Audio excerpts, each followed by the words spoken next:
अस्सलाम वालेकुम। अमेज़ॉन पाकिस्तान में आ चुका है। इस बात का क्या मतलब है? हमारे पास क्या अपॉर्चुनिटीज़ हैं? हमारे लोग क्या काम कर सकते हैं? इस हवाले से आज हम जानेंगे। E commerce and IT expert Munib साहब हमारे साथ होंगे। जी सर, तो अमेज़ॉन का पाकिस्तान में आने का क्या मतलब है? ये प्लेटफ़ॉर्म तो पहले भी एग्ज़िस्ट करता था। वालेकुम अस्सलाम। Thank you so much Sohail साहब फॉर इनवाइटिंग मी। अच्छा जी, अमेज़ॉन पाकिस्तान में आ गया है। इसका अगर मैं आपको सिंपल वर्ड्स में अगर एक्सप्लेन करूं लोगों के लिए, तो इट मींस कि अब पाकिस्तानी सेलर्स अपनी डिटेल्स के ऊपर अमेज़ॉन के ऊपर सेलर अकाउंट बना सकते हैं। ठीक है, अमेज़ॉन तो पहले जैसे आपने कहा एग्जिस्ट करता था। इससे पहले क्या होता था कि पाकिस्तानी अपनी डिटेल्स के ऊपर, अपने पासपोर्ट पे, अपनी सीएनआईसी के ऊपर अकाउंट क्रिएट नहीं कर सकते थे। अमेज़ॉन ने पाकिस्तान को अपनी रजिस्टर्ड कंट्रीज़ की लिस्ट में ऐड नहीं किया हुआ था। सो ये अभी रिसेंटली ऐड किया है पाकिस्तान को। सो अब यहाँ से अकाउंट बन सकता है। अकाउंट के लिए क्या चीज़ें रिक्वायर्ड होती हैं और क्या हर कोई ये अकाउंट क्रिएट कर सकता है? हर कोई ये अकाउंट क्रिएट कर सकता है इंडिविजुअल लेवल पे, लेकिन डेफिनेटली अगर आपने सीरियस सेलिंग करनी है अमेज़ॉन पे तो आपको एक कंपनी रिक्वायर्ड होती है और आपको वो कंपनी रजिस्टर करवा के अमेज़ॉन के साथ उसको प्रॉपर्ली रजिस्टर करना होता है। सो वैसे अगर आप देखें तो आपको एक पासपोर्ट चाहिए, आपको इलेक्ट्रिसिटी का बिल चाहिए होता है, अपना सीएनआईसी चाहिए होता है, और आपको एक दो और प्रूफ ऑफ एड्रेस और बैंक स्टेटमेंट, ये दो चार जो ऑफिशियल डॉक्यूमेंट्स हैं ये चाहिए होते हैं, और आप अमेज़ॉन पे अकाउंट रजिस्टर कर सकते हैं एज सेलर। ठीक है। जब अमेज़ॉन पे अकाउंट क्रिएट हो गया तो क्या ऑप्शंस हैं हमारे पास? हम क्या कुछ कर सकते हैं? एक ई स्टोर के अलावा भी कोई ऑप्शंस हैं या सिर्फ ई स्टोर क्रिएट किया जा सकता है? देखिए, अमेज़ॉन एक बहुत बड़ी मार्केट है। It's one of the biggest e commerce platforms in the world. So इसके ऊपर बहुत सारे बिजनेस मॉडल्स हैं। इसमें जो सबसे ज़्यादा फेमस है और जो सबसे ज़्यादा आप कह लीजिए लोग जिसको फॉलो करते हैं वो है Amazon private label. Amazon private label हम इस बिज़नेस मॉडल को कहते हैं जिसके अंदर आप अपना ब्रांड या अपनी एक प्रोडक्ट लॉन्च करते हैं, और आप बेसिकली वो प्रोडक्ट किसी से, सप्लायर से, किसी से चाइना से या किसी इवन लोकल मैन्युफैक्चरर से आप वो एक प्रोडक्ट लेते हैं और फिर वो आप अमेज़ॉन के वेयर हाउस भेजते हैं इन बल्क क्वांटिटी। और फिर अमेज़ॉन पे जो आपकी लिस्ट क्रिएट होती है उसकी फिर आप मार्केटिंग करते हैं। अमेज़ॉन आपका सारा स्टॉक मैनेज करता है। इसको हम FBA भी बोलते हैं, फुलफिलमेंट बाय अमेज़ॉन। सो इसमें बेसिकली आपका स्टॉक सारा अमेज़ॉन के वेयर हाउस में चला जाता है और फिर अमेज़ॉन पिक पैक शिप करता है आपके प्रोडक्ट को। जी ठीक है, यानी प्रोडक्ट फिज़िकली आपने अमेज़ॉन को जी भिजवाना जी, है। बिल्कुल बिल्कुल, अच्छा, पूरा कंटेनर आपका अमेज़ॉन था। दूसरी चीज़ ये है मुनीब साहब कि लोग ये समझते हैं कि जब आप अमेज़ॉन पे जाते हैं तो इंटरनेशनल शिपिंग बहुत कॉस्टली हो जाती है। क्या ये बात दुरुस्त है? देखें, ये डिपेंड करता है कि प्रोडक्ट क्या है आपकी, क्योंकि प्रोडक्ट के अंदर आपको पता है कि साइज़ मैटर करता है, फिर उसके बाद डायमेंशंस क्या हैं उसकी, वेट कितना है। सो ये बेसिकली पूरी स्ट्रैटेजीज़ होती हैं इस तरह की, आप देख लें तो डिफरेंट टूल्स हैं जो आपको ये डिसाइड करने में हेल्प करते हैं कि आपने किस तरह की प्रोडक्ट करनी है, किस तरह से आप अपनी इंटरनेशनल शिपिंग को मिनिमाइज़ कर सकते हैं, अपनी कॉस्ट को कैसे मिनिमाइज़ कर सकते हैं। सो डेफिनेटली ऐसा है। मतलब शिपिंग, आपको पता है अभी कोविड के बीच में वैसे ही इतनी ज़्यादा शिपिंग की इतने प्रॉब्लम्स आ रहे थे कि कॉस्ट काफ़ी बढ़ गई थी। सो डेफिनेटली कुछ आप देखें, प्रोडक्ट तो कुछ भी हो सकता है, वो नेल कटर भी हो सकता है, वो पेन भी हो सकता है, वो लाइट वेट प्रोडक्ट भी हो सकती है। सो ये बेसिकली एक पूरी साइंस है कि आपने अमेज़ॉन पे क्या प्रोडक्ट बेचनी है, उसकी पूरी आप एक प्रोजेक्शन बनाते हैं, कैलकुलेशंस करते हैं कि किस तरीके से हम इसको पहुंचाएंगे, कितनी कॉस्ट लगेगी। अमेज़ॉन जाहिर सी बात है अपने वेयर हाउस की एक फ़ीस भी रखता है, फिर अमेज़ॉन आपसे कुछ और फीसेस भी कलेक्ट करता है, तो उसके बाद आपने ये देखना है कि आपके पास कितना प्रॉफिट मार्जिन बचता है। ठीक है, यानी एक तो ये हो गया डायरेक्ट सेलिंग। इसके अलावा क्या ऑप्शंस होते हैं सेलर के पास? कुछ लोग दूसरों के प्रोडक्ट्स को मार्केट जी कर जी रहे जी, होते हैं। देखें वो बिज़नेस मॉडल जो है ना उसको हम कहते हैं अमेज़ॉन होलसेल। ठीक है, अमेज़ॉन होलसेल का जो बिज़नेस मॉडल है, इसमें आप क्या करते हैं कि आप बेसिकली US में या जो फॉरेन मार्केट जिसमें भी आप काम करना चाह रहे हैं, वहाँ के एग्जिस्टिंग ब्रांड्स को आप कांटेक्ट करते हैं। ब्रांड से भी पहले आप उनके डिस्ट्रीब्यूटर्स को कांटेक्ट करते हैं और आप उनसे कहते हैं कि हमें ये प्रोडक्ट 100 क्वांटिटी में चाहिए, 200 क्वांटिटी में चाहिए।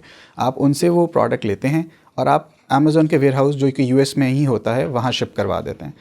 अगेन अब क्या होता है कि आपको बेसिकली ना प्रोडक्ट रजिस्टर करवाना पड़ा, ना ट्रेडमार्क करवाना पड़ा, ना आपको प्रोडक्ट एक्चुअली बनवाना पड़ा। उसकी मार्केटिंग भी आपको उस तरह से नहीं करनी पड़ती, बिकॉज वो ब्रांड ऑलरेडी अपनी प्रोडक्ट की मार्केटिंग अमेज़ॉन पे बैठ के कर रहा होता है।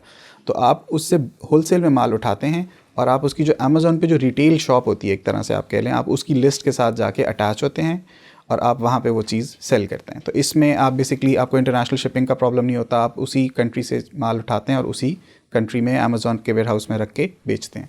अच्छा, कुछ लोग अपना ये जो प्रोडक्ट्स होते हैं इनको अपनी वेबसाइट्स के ऊपर एम्बेड करते हैं, ये क्या तरीका होता है? देखिए, अमेज़ॉन बेसिकली अगर मैं आपको इन सिंपल वर्ड्स बताऊं तो अमेज़ॉन को एक्सटर्नल ट्रैफिक बहुत पसंद है, ठीक है। अब एक बंदा अगर फेसबुक के ऊपर जो है ना फेसबुक सर्फिंग कर रहा है या वो किसी वेबसाइट के ऊपर है और वो वहाँ से अमेज़ॉन पे आता है, तो अमेज़ॉन को लगता है कि भाई ये बंदा अमेज़ॉन पे इस वक्त नहीं था और ये बाहर से आया। सो सेलर्स अपनी प्रोडक्ट्स की मार्केटिंग करने के लिए डिफरेंट वेबसाइट्स पे अपनी प्रोडक्ट को शोकेस करते हैं। पिंटरेस्ट है, फेसबुक है, अपनी वेबसाइट, जैसे आपने कहा कि डिपेंड करता है, अगर कोई बहुत सीरियस सेलर है या सीरियस ब्रांड वो क्रिएट करना चाह रहा है तो लोग अपनी वेबसाइट बना के उसके ऊपर भी प्रोडक्ट्स लिस्ट करते हैं। लेकिन वो प्रोडक्ट्स जा अमेज़ॉन पे ही रही होती हैं आपको लेके, वो लिंक्स आपको अमेज़ॉन पे लेके जा रहे होते हैं, बिकॉज बायर अमेज़ॉन पे एग्जिस्ट करता है और लोग अमेज़ॉन के ऊपर ट्रस्ट करते हैं, वो इतना बड़ा ब्रांड है। ठीक है।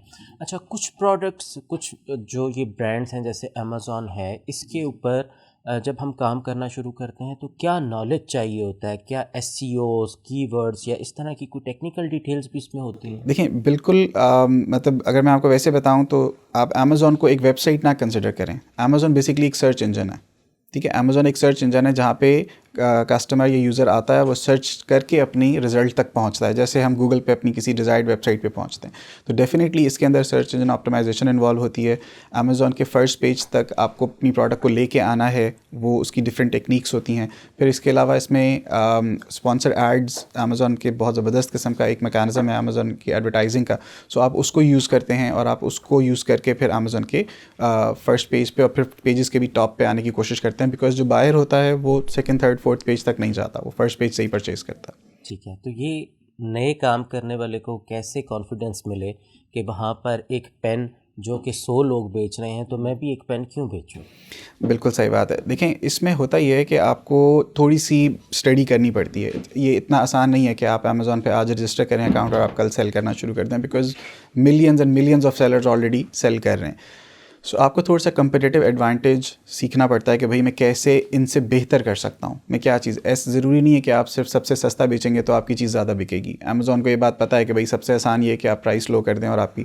So it's not that easy. आपको देखना पड़ता है कि आप कंपेटिटिव एडवांटेज क्या दे सकते हैं, आप उनसे बेहतर वैल्यू एडिशन क्या दे सकते हैं। अगर आप सेम प्रोडक्ट पकड़ के लॉन्च करते रहेंगे तो डेफिनेटली थोड़े दिनों बाद आपकी सेल्स ड्रॉप हो जाएंगी या शायद इनिशियली आए भी ना, बिकॉज आपने कोई नई चीज़ नहीं दी।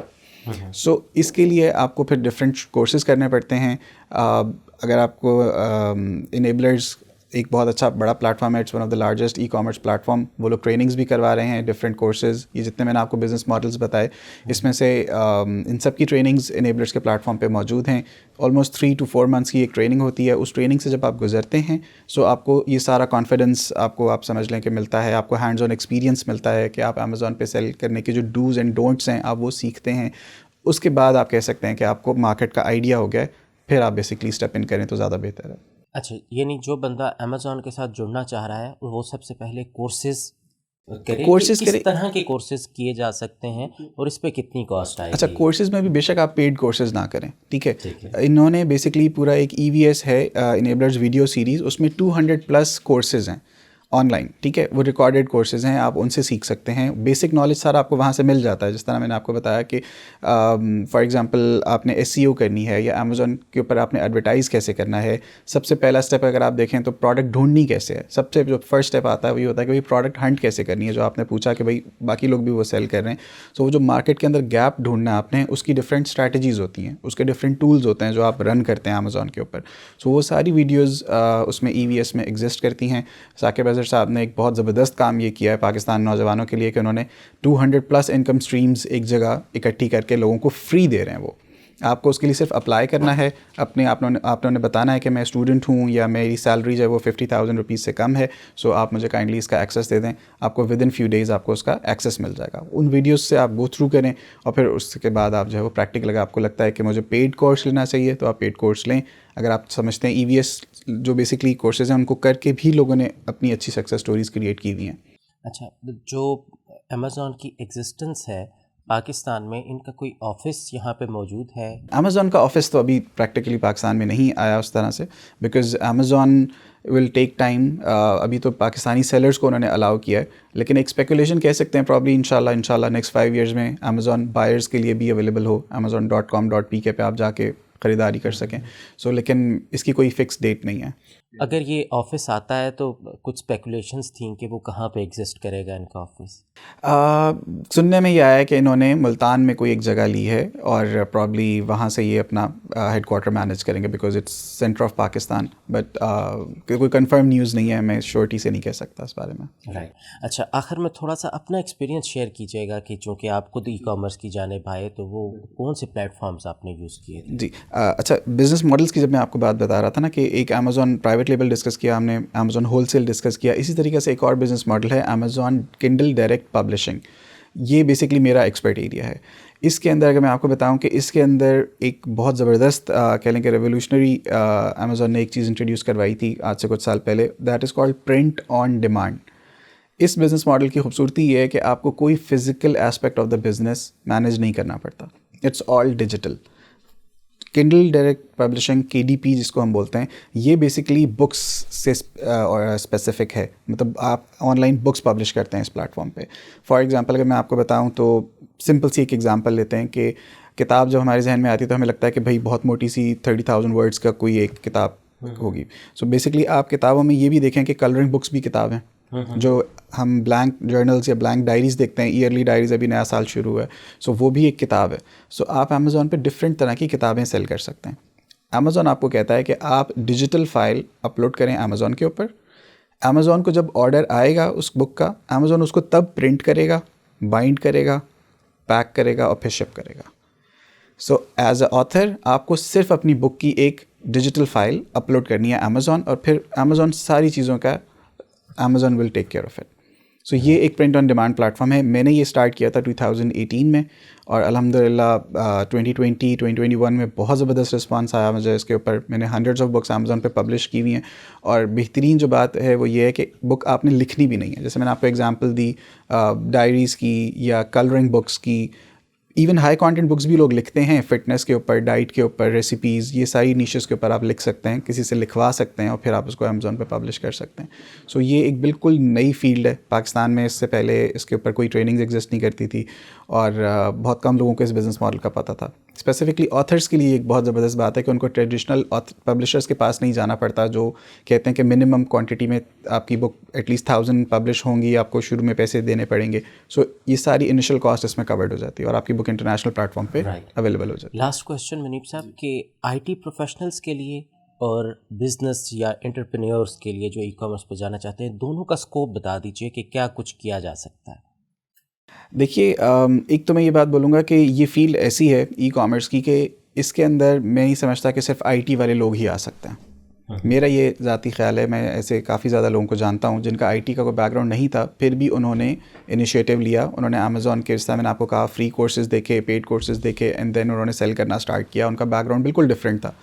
सो एक तो ये कि मतलब इस चीज़ से बिल्कुल नहीं घबराएं कि आपको IT का नॉलेज होना चाहिए। आप सीख सकते हैं, हर चीज़ सीखी जा सकती है। 3-4 months is good enough to develop a new skill. आजकल स्किल बेस्ड इकॉनमी है, और जो एंटरप्रेन्योर्स हैं उनके लिए भी देखें, वर्ल्ड इज़ चेंजिंग, हर चीज़ अब जो है ना वो इवॉल्व हो रही है। 2022 के अंदर बहुत सारी जो पुरानी टेक्निक्स हैं वो डिस्कार्ड हो रही हैं, नए बिजनेसेस आ रहे हैं। ई कॉमर्स का आपने देख लिया जिस तरीके से बूम आया कोविड के अंदर, एक मतलब सब इंडस्ट्रीज़ आप समझ लें सफ़र कर रही थी, लेकिन ई कॉमर्स जो है वो बेहतर हो रहा था।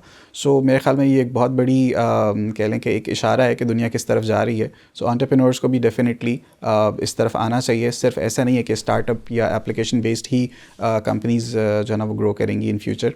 लॉजिस्टिक्स रिलेटेड कंपनीज़ हैं जो कि ई कॉमर्स रिलेटेड, आप देखें पाकिस्तान में भी माशाल्लाह काफ़ी नए नाम नज़र आ रहे हैं। सो मेरे ख्याल में इसमें बहुत पोटेंशियल है एंटरप्रेन्योर्स, और लोगों को इस तरफ आना चाहिए। Thank you so much.